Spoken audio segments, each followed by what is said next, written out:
नमस्कार, मी गौरी सूर्यवंशी. एस मराठीमध्ये आपलं स्वागत. वळूया आजच्या बातमीकडे. कोरेगाव भीमा 207व्या शौर्य दिनाच्या जय्यत तयारी, लाखो अनुयायी उपस्थित राहणार. कोरेगाव भीमा तालुका शिरूर येथे 207वा शौर्य दिन सोहळा 1 जानेवारी 2025 रोजी साजरा होते. विजयस्तंभाच्या अभिवादन कार्यक्रमाची पुणे जिल्हा प्रशासनाकडून जय्यत तयारीला सुरुवात झाली आहे. 1 जानेवारीला होणाऱ्या कार्यक्रमाला लाखोंच्या संख्येने भीम अनुयायी उपस्थित राहतील असा अंदाज प्रशासनाकडून देण्यात आलाय. या पार्श्वभूमीवर कोरेगाव भीमा येथे तयारी अंतिम टप्प्यात आली आहे.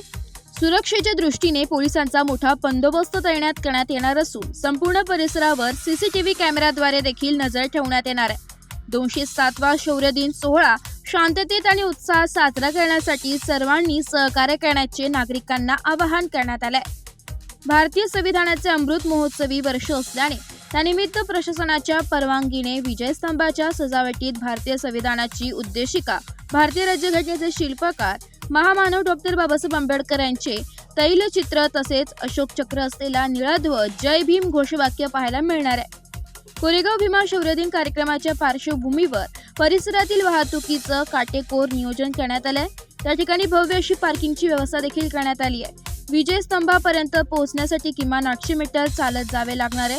यावर्षी सुमारे 10 ते 12 लाख अनुयायी विजयस्तंभाला मानवंदना व अभिवादन करण्यासाठी येतील असा अंदाज आहे. त्या पार्श्वभूमीवर पुणे ग्रामीण पोलिसांकडून पोलीस अधिकारी, पोलीस कर्मचारी, SRP तसेच होमगार्ड आदींचा मोठा बंदोबस्त तैनात असणार आहे. एस मराठी न्यूज साठी प्रतिनिधी रिजवान बागवान, कोरेगाव भीमा. अशाच नवीन ताज्या घडामोडी जाणून घेण्यासाठी आमच्या एस मराठी न्यूज चॅनलला लाईक करा, शेअर करा, सबस्क्राईब करा आणि बेल आयकॉनला क्लिक करायला विसरू नका.